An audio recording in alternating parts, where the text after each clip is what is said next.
Now let's get those divots filled and start on them.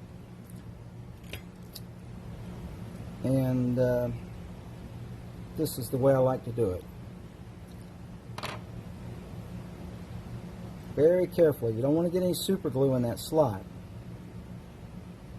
And if you do spill some in there, you can just dig it out. But you want to put a little dab will do you. Doesn't need much. But you want to fill these. Don't want to leave them on there because it doesn't look neat. So you take your ebony wood dust and put it on there quite liberally,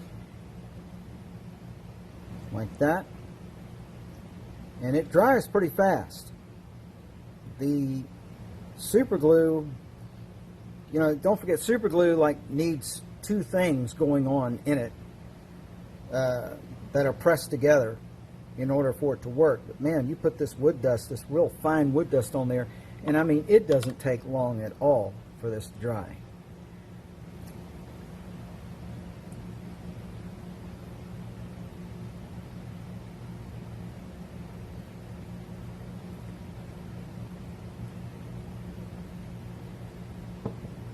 And I said a little dab, but by that I don't mean too small of a dab, because you have got to be sure that it fills it. Because if it doesn't fill up the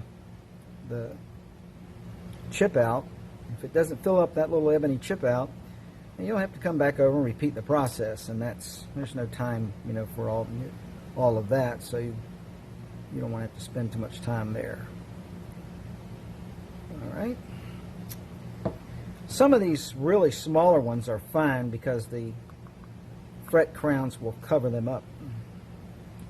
But you want everything to look good. So you need to be sure and use this stuff, just kind of pat it down just a little bit.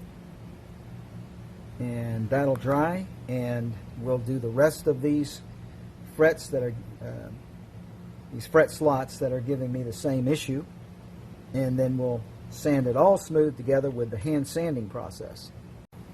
Another thing you want to be sure to do is clean these fret slots out.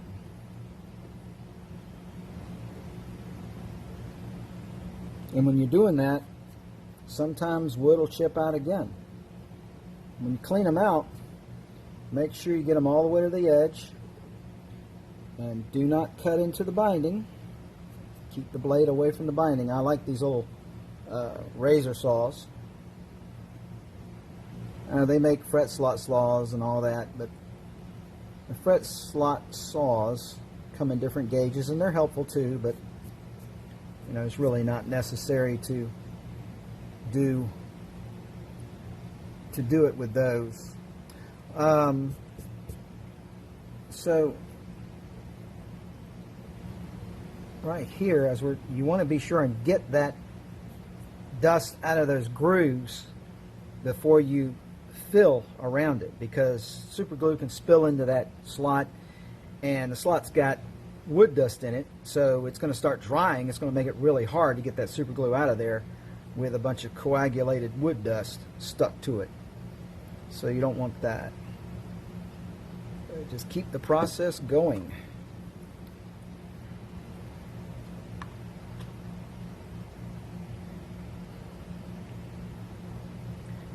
And you know, these will dry quick, but let them dry thoroughly. Let them dry thoroughly.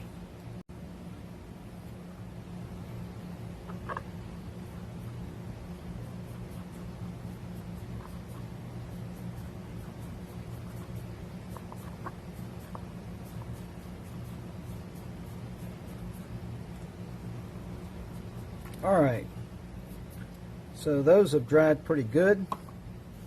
Takes about, I wait normally about 10 minutes for that. I'm going to get some sandpaper. I'm going to start with 220.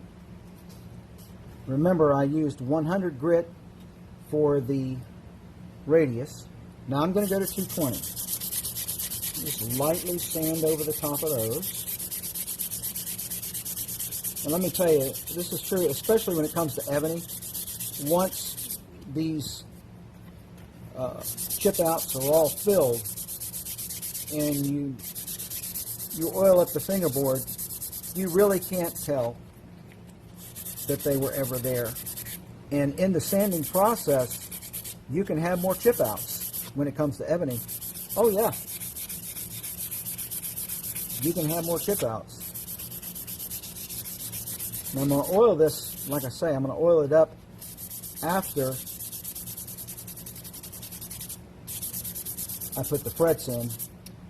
I don't like to use oil, a lot of oil on fingerboards, like lemon oil and stuff like that.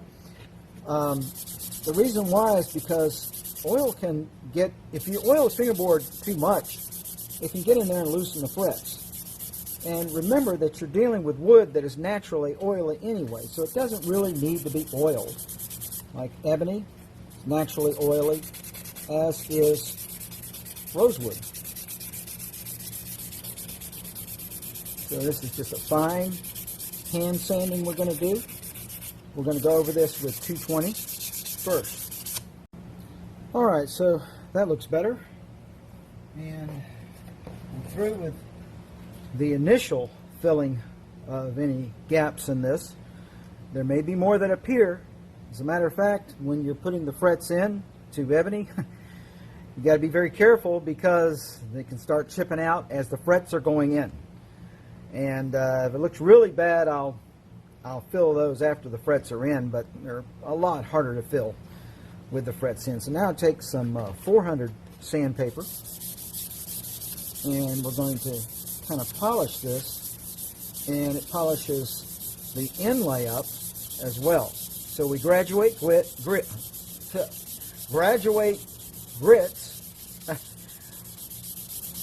starting with 220, and then we go to 400. Now I don't go any finer than 400. You can go finer than 400 if you like. It's a free country, I don't care.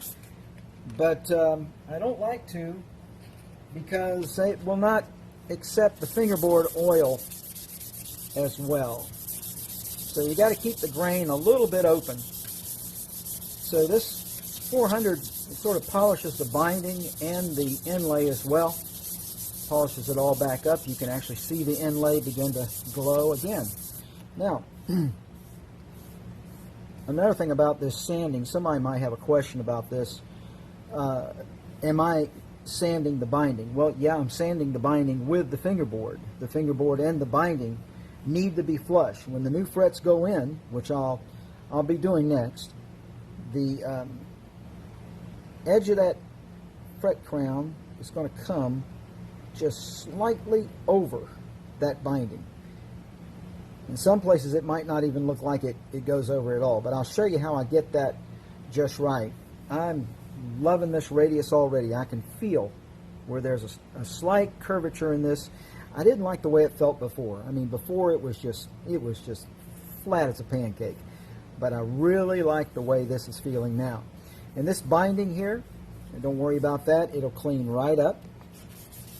This takes a little damp cloth, and I usually do stuff like that, clean it all up after the frets are in, and then put a little oil on the fingerboard to make it all look nice and dark and pretty.